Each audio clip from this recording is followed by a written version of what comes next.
a dynasty ruler over there.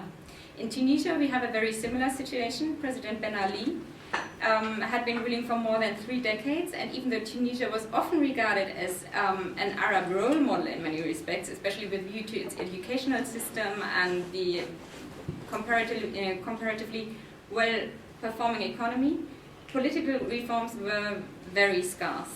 And with no freedom of expression, working as a journalist in Tunisia was, for example, pretty tough, and I would like to give you one example of that.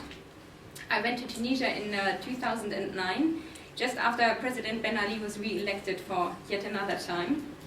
And everybody expected, well, everybody in Tunisia basically expected the government to loosen its grip on everything a little, since, I mean, almost 90% of the votes, it wasn't a free election, but anyway, were pro-Ben Ali. But this did not happen. This situation remained quite tough and quite tight like before. At that time, when I was in Tunisia, I talked to the German ambassador, and he told us, well, confidentially at that time, but there was a power struggle within the ruling family at that time, meaning Ben Ali and his wife. I mean, his wife's family played quite an important role in Tunisia as well. He basically suggested, I mean, the German ambassador basically suggested that Ben Ali's position was not quite as powerful anymore as, well, people seemed to believe or were believing, I don't know. So therefore, the situation, even for journalists, was pretty bad. Getting any information concerning political events was almost impossible.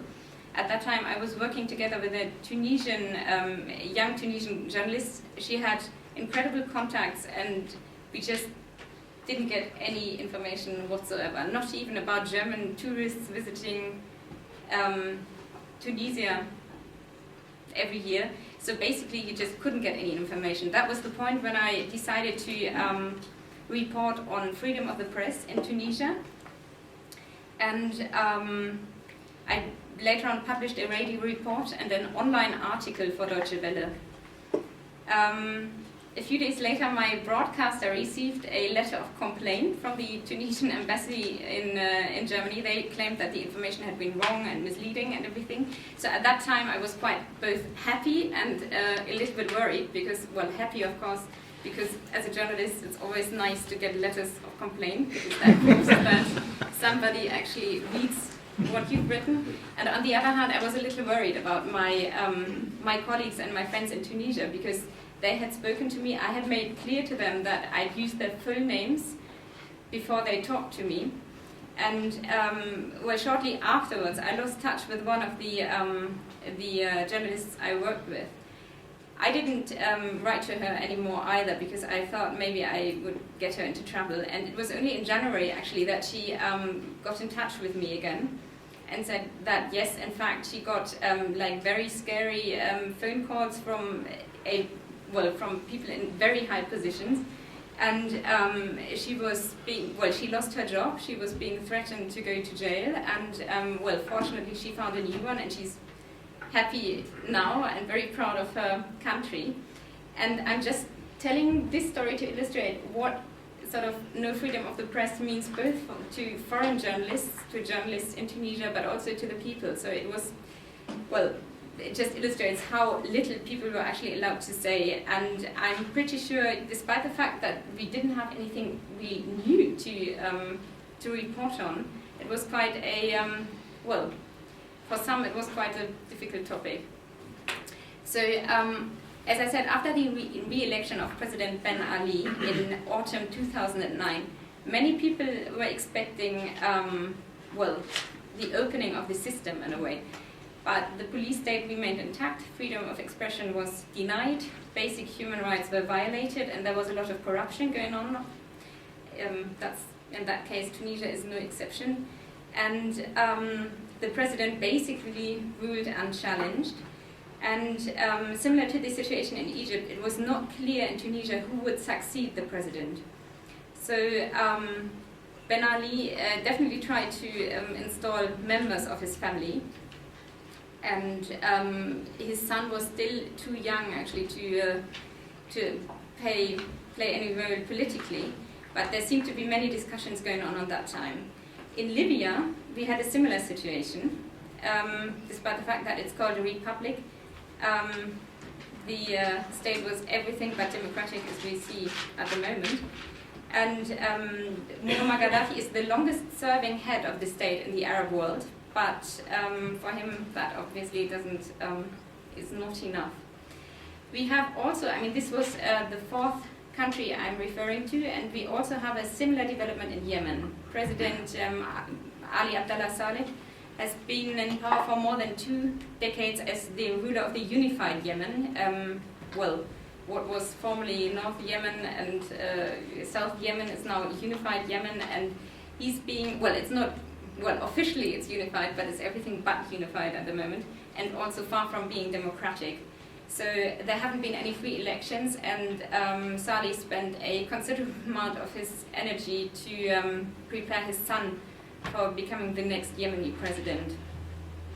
So looking at Tunisia, Egypt, Syria, Yemen and Libya, we have regimes who claim to have led the revolutions to rid their countries of presumably backward monarchs, and they all established sort of modern states, but they have probably more similarities with dictatorship than with democracies. So far, so good. With view to the current situation, many observers talk about a kind of revolutionary wave that is spreading in the Arab world, and they expect what happened in Egypt and Tunisia will be happening in many other states, and many other Arab states as well. In my opinion, they are right, but only to a certain extent, because in many Arab states, the protests are not the same as in these 4 republics. So looking at the reasons for the protests in Tunisia, Egypt, Yemen, and Libya, they are similar in many respects. We have in all these 4 states republics, and in all these republics there have been pro-Western monarchies in its place until the 1950s, 60s. At the moment we have no real democracy, we have a suppressed opposition, we have fairly stable states due to, police states. We have long-serving presidents. I mean, I'm still talking about now, but it's obvious that there has been some change. And in the case of Libya, at least a head of state. We have no free elections, and all of the presidents prepared their sons as their successors. They tried to install family members in the political system, and quite successfully, actually.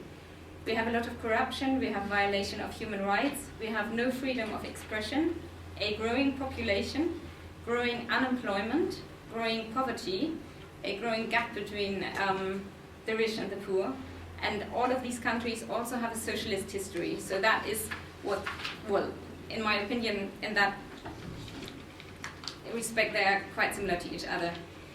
So looking at these republics, why haven't there been any unrest in Syria so far?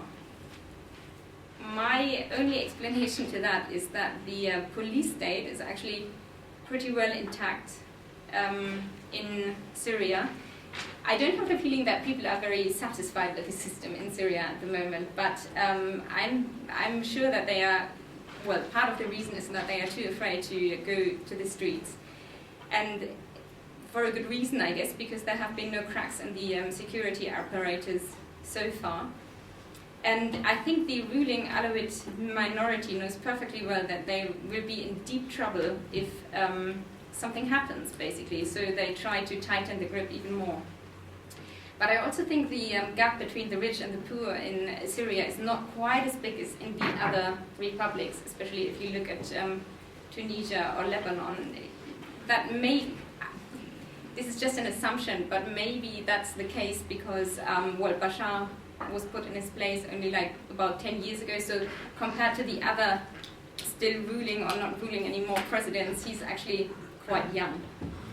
He probably inherited quite a bit as well, but I don't know exactly.